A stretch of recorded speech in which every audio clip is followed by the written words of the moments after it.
Pasensya ka na ha, na hindi man lang kami nakapagpaalam sa'yo.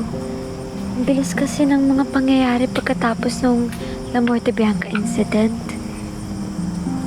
Naintindihan ko naman kung bakit kayo nagmamadaling umalis. And I'm happy na nakapag-settle kayo kagad dito sa Albay. Alam mo, you should stay here with us. Kaming dalawa lang dito sa bahay. Ah, hindi na. Nag-book na ako ng hotel sa bayan. Doon na lang ako mag-i-stay. By the way, congratulations sa inyong dalawa ni Mikoy. And I'm here to do the maid of honor duties. Sorry din ha. Nalagay kita sa situation na to. Tingin ko kasi of all people, isa ka sa makakaintindi. Being an assassin isn't really the best way to make friends.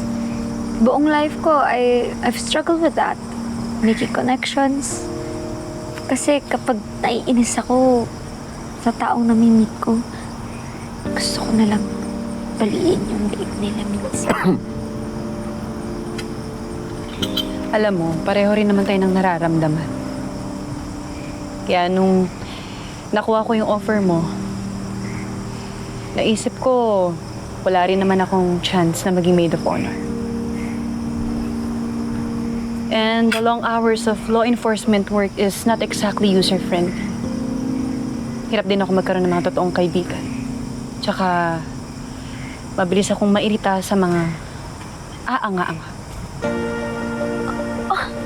Wow, I'm surprised! I wonder how nagtagal ka sa pagiging handler ni Koy. Oy, narinig ko kayo ah. Andito lang ako. Tumahimik ka dyan, wala akong gustong marinig sa'yo. Yan, ganyan ko siya kausapin.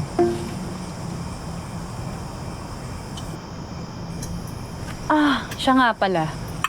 Planuhin na natin yung bachelorette party mo. Ilan ang gusto mong macho dancer na ko?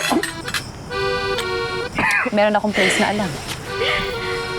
Alam mo, parang gusto ko yan. Gusto ko yata na may six-pack. Six-pack? Yung mapapangasawa ko kasi wala siyang pack eh. Kayo ha, pinagtitirpan niyo ako ha. Okay lang sa akin yan. Basta masaya kayo dyan, nag-enjoy kayo. Okay lang ako dito. Go lang! Sweetheart naman. Hindi! Siyempre, nagbibiro lang ako. Sensitive. Hindi. Okay lang naman na wala kang Sige lang. pack eh, di ba? Ito.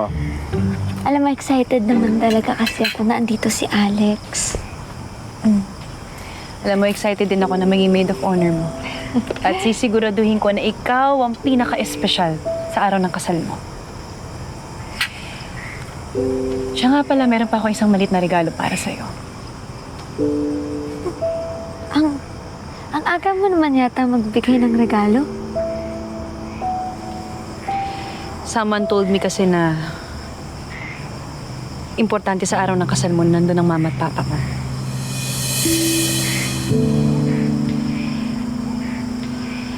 And I owe that guy a lot. Napakalaki ng utang na loob ko sa kanya.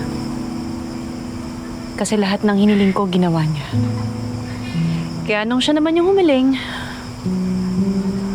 wala akong nagawa kundi pagbigyan. Dahil alam ko, nagagawin niya ang lahat para sa babaeng pinakamamahal niya.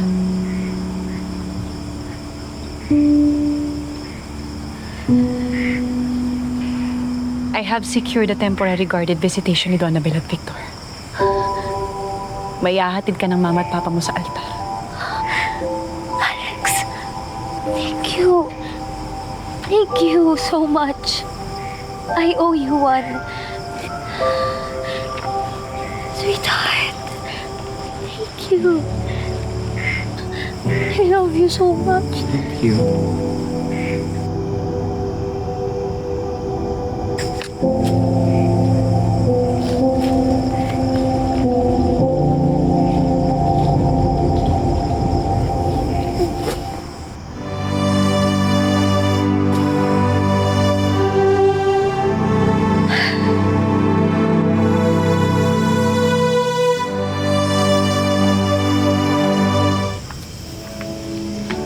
Grabe yung regalo mo kay Kiara, ha? Hindi ko yata mapapantayin yun, eh. It's not easy. Kailangan ko dumaan sa butas ng karayo.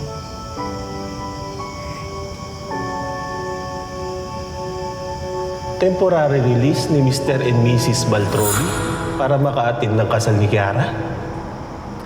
Yes, at alam ko matutulungan mo ko. Alam mo at alam ko na ang basis for those kinds of arrangement ay kung namatayan ang person deprived of liberty o medical emergency ng isang malapit na kapamilya at kapatid. Kaya nga ako lumalapit sa'yo dahil alam ko matutulungan mo ko to make this happen. Possible naman. I can justify it under the case of extraordinary circumstance na baka magalit sila Cornarina at magwala ulit. Exactly. And it's a good way para manatiling kakampi ng batas ang katulad ni Kiara Baltrovi. Eh ano namang mahita ako dyan?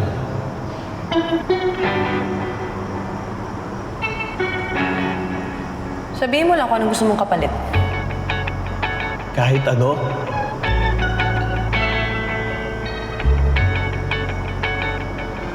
Okay. Sige. Gusto lang naman kita makasama manood ng sine.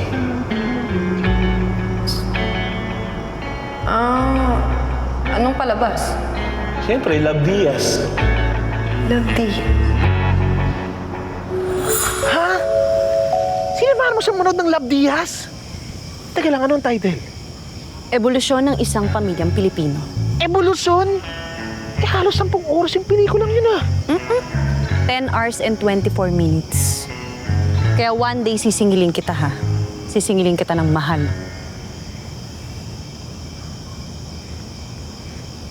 Huwag mo akong tingnan ng ganyan.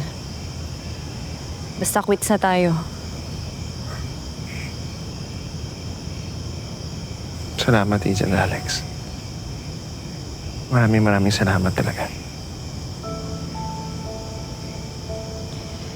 Eh ano pa bang magagawa ko? You'll always have my back. Special asset, Mikoy D. Pinagpala.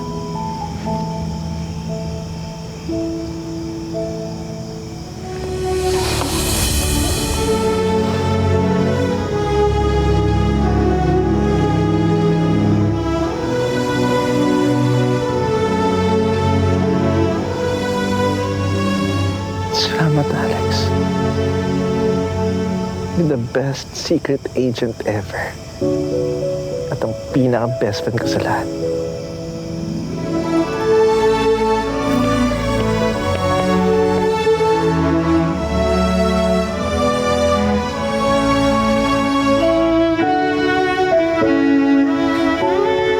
Ano na ako?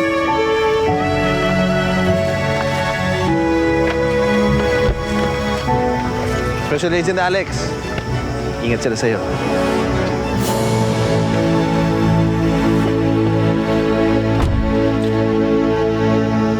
Hello mga kapatid, ako si Enrique Hill ng A Secret and Proud. Op! Saan ka pupunta? Eh, mas matindi pang susunod na eksena. Click next video now at mag-subscribe na rin sa TV5 YouTube channel. Alright? Let's go!